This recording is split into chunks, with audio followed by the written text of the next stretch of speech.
So in this lecture about the visual display of data, we're going to take a tour of a bunch of representations that are bad, misleading or manipulative, and then some that are particularly good.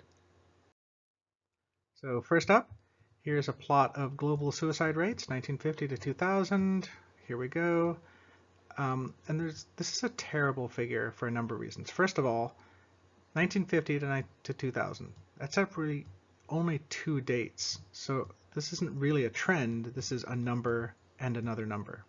This is a number and another number. And then it's superimposed on a map of the world, which is totally superfluous because where else do suicides occur?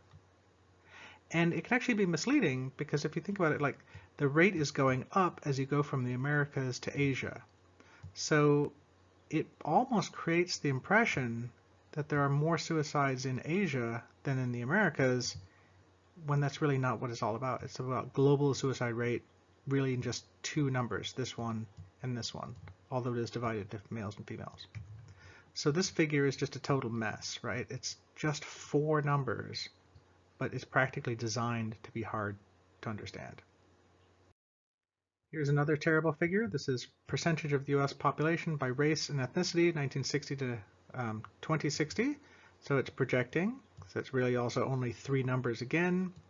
But because they've superimposed it on top of a map of the US, it's very weird, right? So the Asian population is in purple and they're here, but then it's like they disappear, so they're all gone. But they're coming back and they're moving to Maine in 2060. Like, what does that even mean? And then here's the Hispanic population, which is completely being underrepresented, right? Like there's not much here, 16% here, 31%. This green area here is not twice as much as this green area here, but it should be, right? Because we're going from 16 to 31. But because we've taken these numbers and put them onto a non-rectangle surface, it's just completely destroyed the ability to figure out what's going on. Also, it makes it look like the Hispanics live in New England in the north, right? And Asians are only in Washington and Maine, right? Which is just weird, right?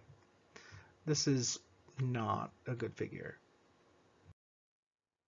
Here's another bad figure. So part of the research I do is on brain size. This is a paper on looking at brain size related to body size and wing area. There's a bunch of different species values put in here. They're put on this surface, and if you look at this figure, like it's almost impossible to figure out, right? 3D data is really hard to visualize, and instead of trying to really create a 3D plot like this, it's usually best to make a really good 2D plot. This is not a good 2D plot from the same paper. I'm kind of picking on these people. What they've done is they've plotted something against something, and deliberately made it hard to see, right? So first of all, these axes labels are mixed up in the data. They should be way over here on the left. These should be down the bottom. They've superimposed this whole thing on a picture, I guess, of the woods, and this is a bat because it's a paper about bats. But that background makes it harder to actually see the data, right? The actual dots, the actual data values are obscured and difficult to see because of this background and because they've put these axes labels in the middle here. So again, this is just a terrible figure. This is my favorite worst figure, perhaps of all of them. This is from an education journal. So of course, what do they know about conveying information? This is percent of total enrollment on this axis. This is over a period of a few years here. This is, okay, so we're going from 28 to 29.2. What this curve is, I have no idea. What this 3D shading in another color is, I have no idea. There's 4 different colors going on here. And if you think about it, it looks like there's a lot going on, but basically, this is the percent of people who are under 25, the percent of people who are over 25. So that plus that adds up to 100. So what looks like 10 numbers is really only 5 numbers. And it's done in this like really weird 3D color. Like this curvy thing out here represents absolutely nothing. Really what you should do is have a figure more like this, right? We have 5 years. Here's the percent of the college enrollment that is under 25. You can kind of see that number going down. If you wanted to know the percent over 25, it would just be, the rest of the 100%, and you could make a figure like this. This figure, it's not as colorful, but it is like 1,000 times easy to understand, so you can actually look at it and figure out what the data represents. This thing is just a disaster. Here's another figure. This is the content and tone of front page articles in a bunch of newspapers. Here's the content, and there's a number of different things wrong, right? First of all, they've got these things labeled twice, and they've got a different pattern for each of these bars, which is totally not necessary, right? They could all be black bars like on the previous slide. And then there's actually another thing, which is these close parallel lines. They create a thing called the moire effect, which is a pseudo-hypnotic and sometimes painful optical illusion. It gives some people headaches, and in fact the moire effect is responsible for hundreds of major injuries every year. People get hypnotized when they're getting onto escalators, because of course the treads look a lot like this. So this moire effect is really just a bad thing to go with, and this figure totally unnecessary, right? What they should have is they could get rid of all this, just have the labels down here, have the same shading for all those things, like a nice medium gray or something, and it would just be such an easier figure to understand, instead of this horrible, hypnotic, painful mess. These are condom prices in different countries in the world, not not what you might have thought of at first, right? So this is condom prices around the world. Again, there's a couple things going on. There's no need for the colors, right? We've actually labeled the countries, and the height of the condom is representing the price, so we don't need to go from green to red. That's a totally superfluous color transition. And again, there's no natural direction of color, so is from green to red bad or good? Who knows? Also, the use of the condoms may mislead people about what is actually being represented here in terms of condoms in different countries. Right, that's this unfortunate misunderstanding possible that I'm alluding to here. And then finally, it's again superimposed on a map of the world, which is superfluous and kind of confusing or complicated. Right? It obscures the pattern, right? Like, where else are people buying condoms? They're not buying in the space station. Obviously, it's on the world. So why just make the figure harder to see by putting a picture of the world? It's just not a good design. Okay, so here's a figure showing the relationship between death rate and from cardiovascular disease and the percent of houses with more than one person per room, color coded by county. Totally makes sense, yeah? Nice and obvious? Well, no, right? Because what they've done here is this actually shows how terrible color is at representing scale, right? So from here, as you go from yellow to red, the percent is getting higher, but up here it's going from green to purple. So going from green to purple is the same thing as going from yellow to red when you're looking at the county, which is not at all helpful, right? And this is because there's no natural order for colors, so when you combine them like this, you just get nonsense. What might work would be combining color and shade, right? If we had from green down to red here, and then it was light to dark for all 4 of them, maybe we would be able to convey 2 axes here in these counties. But you certainly cannot do it by combining 2 colors like this. Here's a figure, the frequency of serial murderers by state in the United States, and oh my God, what is happening here? So the legend shows us this is actually, so it turns out it's not the murderer rate, it's the number of murderers, serial murderers. So you can see, well, California looks like a death trap, right? But it's not fair, right? White, vertical lines, horizontal lines, dots, and then back to lines, and then suddenly color. This is not a good progression, right? Again, should be shades of gray. And there's no natural order to the direction of these stripes, right? Why is a diagonal stripe representing a larger value than a vertical stripe or horizontal stripe? And how do dots compare to stripes at all? It's actually ridiculous. Another problem with this figure is it's showing actual numbers instead of frequencies, right? Of course, California has more murderers. We totally expect to have more murderers, right? Because we have more people, we have more of everything.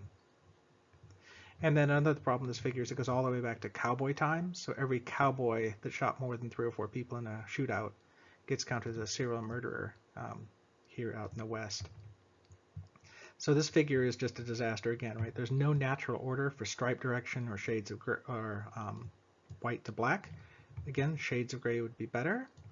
Because we're using frequencies and numbers instead of rates, it just totally magnifies this.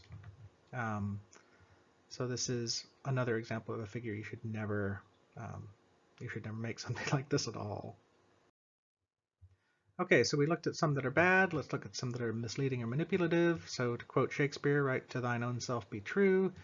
You should never actually lie. That's just straight up truth, right? Because you can get caught in a lie and then your credibility is completely shot. How much you want to mislead or manipulate, that depends on your conscience, right? As long as you don't lie,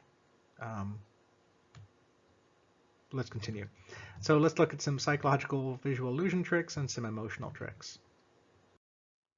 All right, so this is the pie chart we've seen before. This is a publication by Deutsche Bank. It's basically to convey how India and China are coming to get us, right? This is GDP as a percentage of world total in 2004. Here they are coming to get us. But the 3D representation has totally exaggerated their sizes, right? If you make a 2D pie chart here, you can see that India and China together are still less than the United States in 2004. In this figure, they look like they were more. This figure makes it obvious they're less. All right. Also, this figure, Japan has more than India, but in this figure, absolutely does not look like that. So if you ever see a 3D pie chart, you should immediately be suspicious. This is something I've mentioned before, but it's totally worth mentioning again. Here's another example of the misleading power of 3 dimensions. This is oil prices by year over time during the 70s.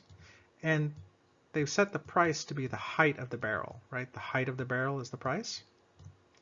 The problem is when you look at this figure, right, the y-axis is accurately reflecting the price.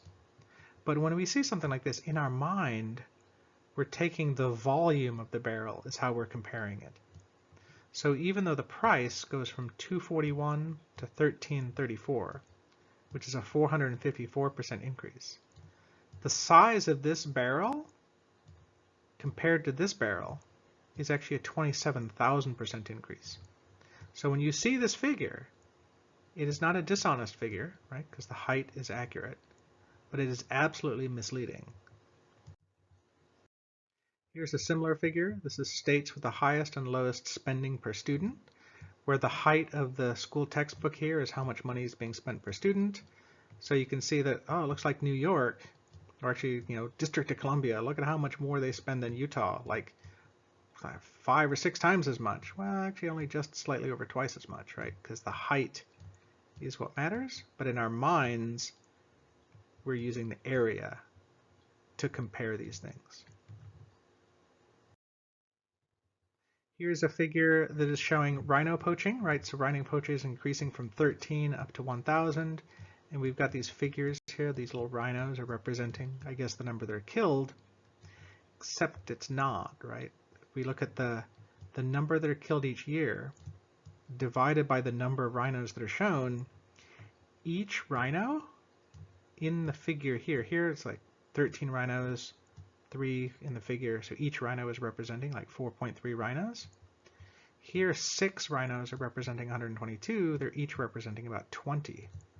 So the scale, these little cartoon rhinos, the little silhouettes here, they're representing a different number of rhinos every single time.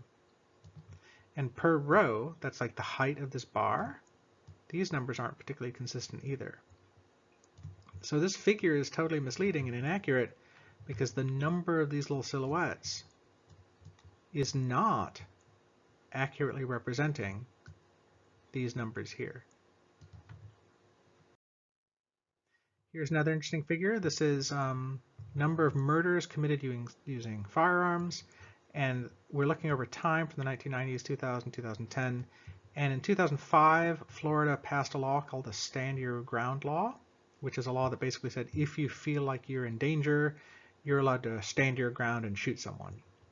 And as soon as that law was passed, it totally looks like the number of murders went down, right? So this is good. Stand your ground law. Murders went down. That seems to have been a good law to pass.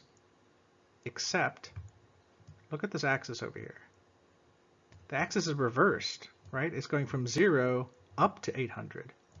In 2005, when the Stand Your Ground law was passed, suddenly murders went from, this is like 500 and something, they jumped up to over 700. Instead of being a decline in murders, this is actually an increase in murders. But because the graphic artist who was hired to do this reversed the scale, it's completely sending the wrong message. Here's the correct figure, right? When we actually have the scale going the proper direction, you can actually see the Stand Your Ground law resulted in an increase in murders. So it turns out when you look into this that the graphic designer who Reuters hired to make this thing, he wanted a blood dripping effect, right? So he wanted this to look like blood dripping down the wall. And the only way he could figure out how to do that is to reverse the axes. But here's a case where the artist made an artistic decision that actually completely flipped the meaning of the figure completely and made it, well, totally misleading. Okay, so here's a figure. So if we think about the number of statistics for abortions in 1996 and 97, looks like it decreases. Yeah, this is if you type the numbers into Excel for the number of abortions. Oh, it looks like there's a big decrease. It's not the best though, right? Because you get the gray background, you get this lavender color, whatever. Could be worse, right? We could pick different options that would actually be less pleasant on the eyes. But a more accurate and honest representation would be something like this, right? We take the axis all the way down to 0. So now the area of the rectangles, the relative areas, convey the relative magnitudes. And we can see that what looked like a dramatic decrease was in fact not much of a decrease at all. So this is a more honest representation of that change. Now this lecture is about misleading or manipulative figures, so we could think about what that might look like. And that would look like something like this, right? This is an editorial cartoon from '97, basically conveying what this cartoonist thinks of the minor decline in the number of abortions. Again, like somewhat accurate, right? It is showing a decline, but the use of this imagery is clearly making the emotional point this cartoonist is trying to achieve. Okay, so we've looked at some bad figures, we've looked at some misleading figures, let's look at some particularly good ones. So the idea is we want to add information in a non-cluttering way, and ideally we want to hint at causality or process with our representation. Essentially tell a story in our figure. This figure shows the American divisions that are present in France in World War I.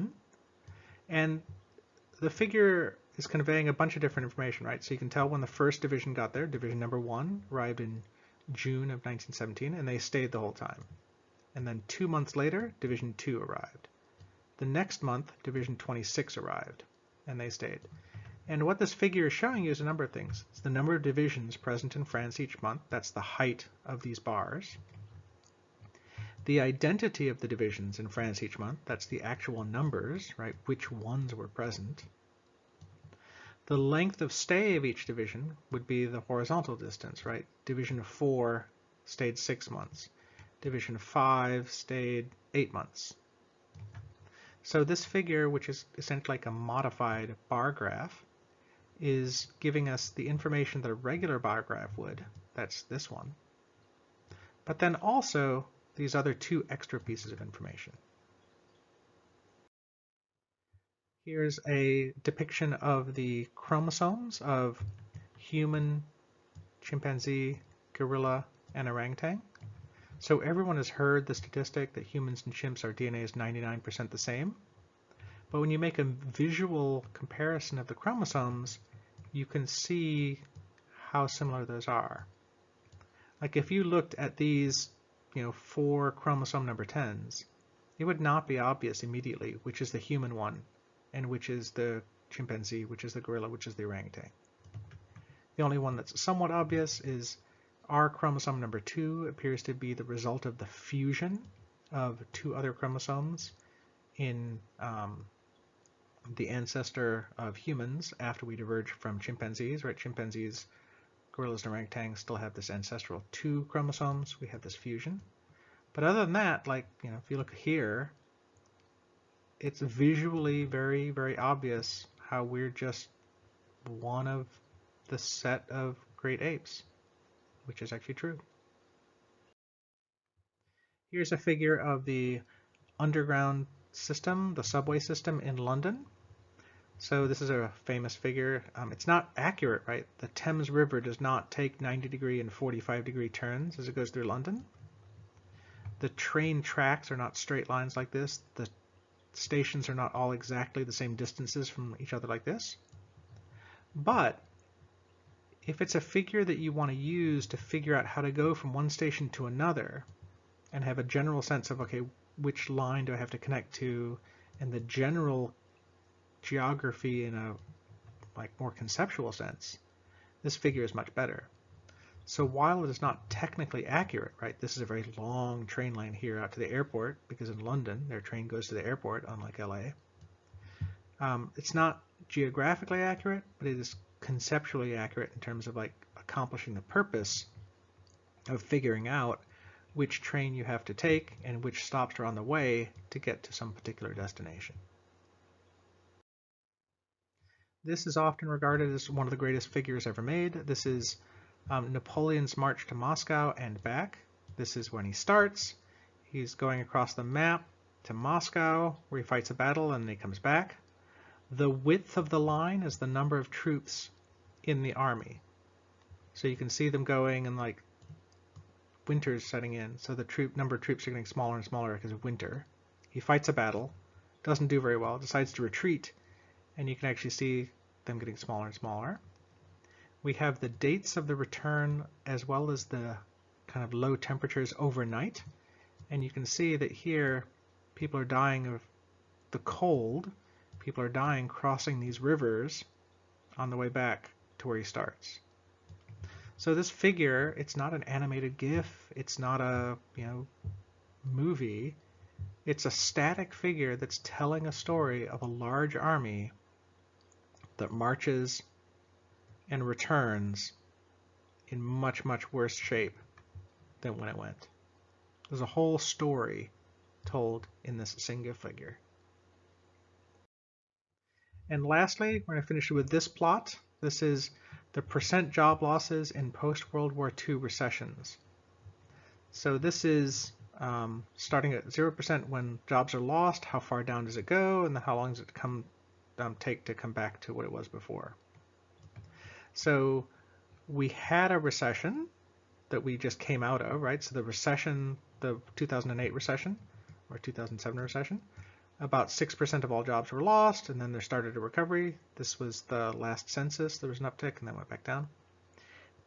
We can see how long it took to get back to the present, right? 74 months.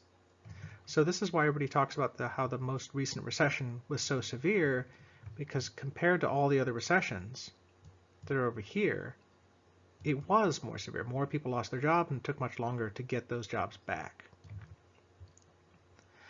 What I find kind of the most telling or scariest about this figure is, okay, this is our most recent recession, 2007, 2008.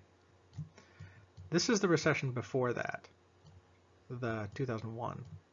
This is the recession before that, 1990. This is the recession before that, 81. The progression here is that each recession that we get